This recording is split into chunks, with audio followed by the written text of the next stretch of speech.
Good morning. In today's class, we'll discuss about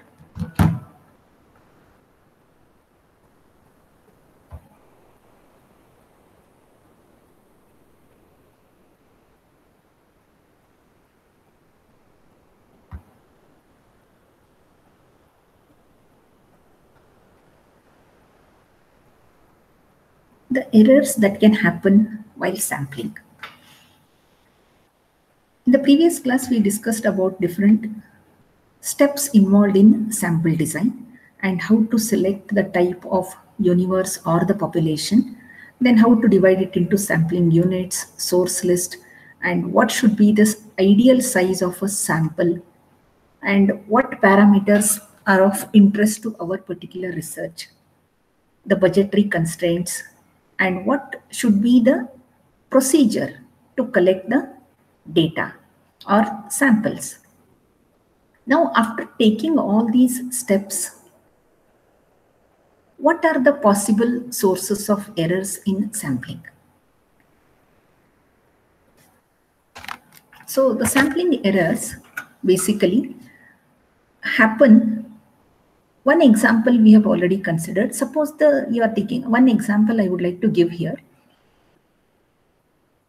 Suppose I am collecting the data of, say, MTech, DCN and AEL students. In this case, I have to consider MTech, DCN and AEL students who have taken the same subjects or the same courses they are studying.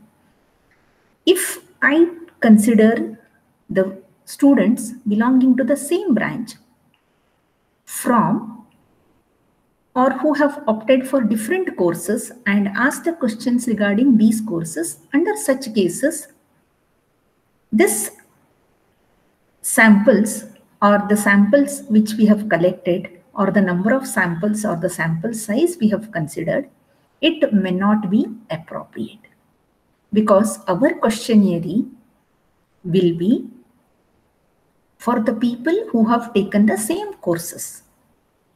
So naturally, the inputs what you get from them should match with the parameters of interest.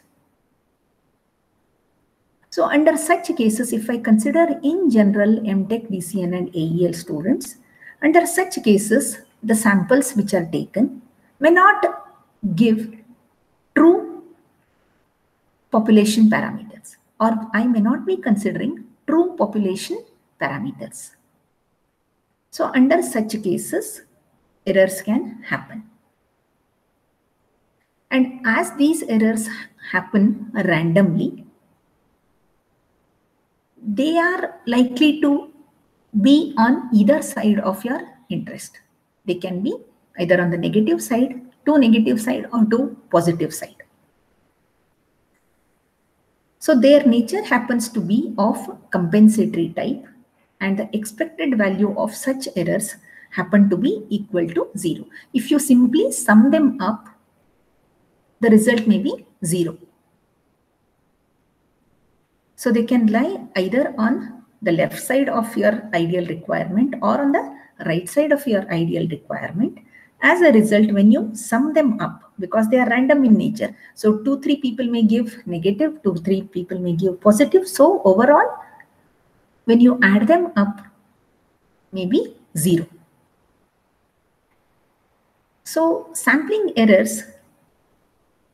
decreases with increase in the size of the sample, and it happens to be of smaller magnitude in case of homogeneous population. Now, homogeneous population is where erroneous results are minimum because you have considered the population to be ideal. Naturally, the errors happening there are going to be lesser. And also, if the sample size is higher, then naturally the error will be, magnitude of the error will be lesser. Say 1 out of 10 if it is giving erroneous, or 1 out of 100 is erroneous. So here, when the sample size is increased from 10 to 100, naturally the magnitude is reduced. So these are the few points which are to be considered when the errors are random in nature.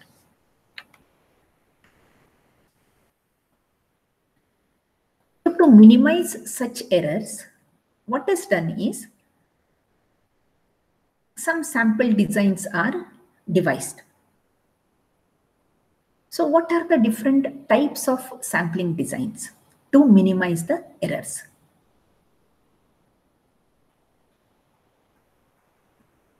So basically there are two types: probability sampling method and non-probability sampling method. In probability sampling method, we have simple random sampling, systematic sampling, stratified sampling, cluster sampling, and multi-stage random sampling. And in non-probability sampling method, we have convenience sampling, judgment sampling, quota sampling, and snowball sampling. So in brief, I would like to give here what exactly these words mean to us. With some examples, I would like to elaborate here. So simple random sampling. Now you are studying in a college and you are doing your MTech. So simple random sampling is like if I want to collect data from MTech students, then all MTech, whether it is CS or DCL or mechanical or any other branch, I will consider all PG students rather. Then I just pass the questionnaire and collect the samples. Simple random sampling. Some information regarding, okay, your PG course, if I'm trying to collect, I will collect. Simple. Then systematic sampling. Now with the same example, supposing I want information regarding, say, mechanical design MTech. Then I have to concentrate on only those MTech students which are opting for this design subject.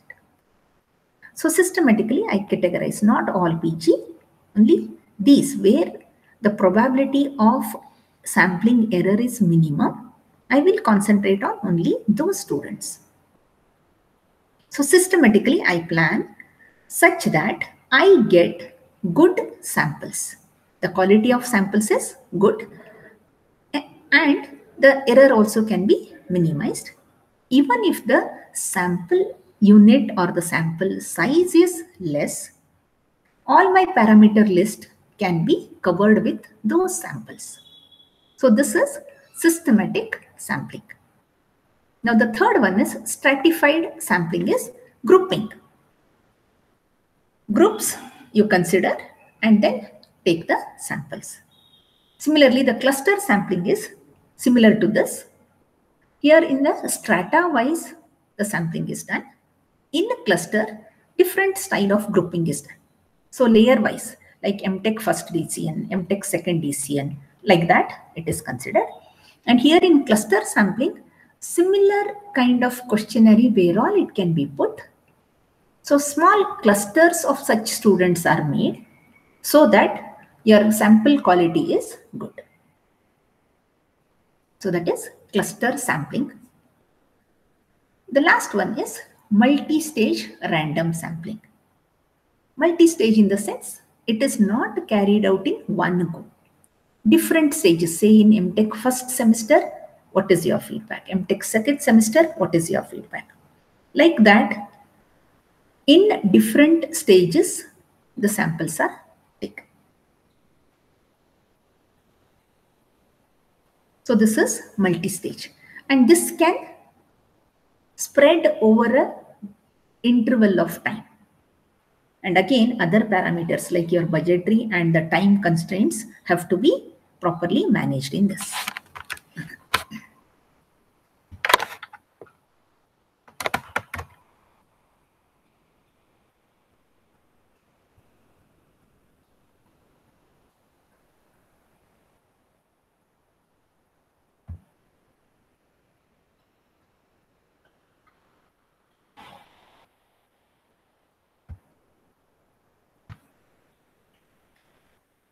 the next one is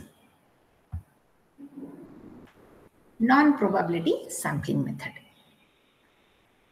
In this, we have convenience sampling. So basically, probability and non-probability is you have already decided like this is the probable group where you can get samples with minimum sampling errors. So convenience sampling is a method where a group, you find that, okay, here you can collect good samples. So you collect that. And judgment sampling, slightly a modified version where you have a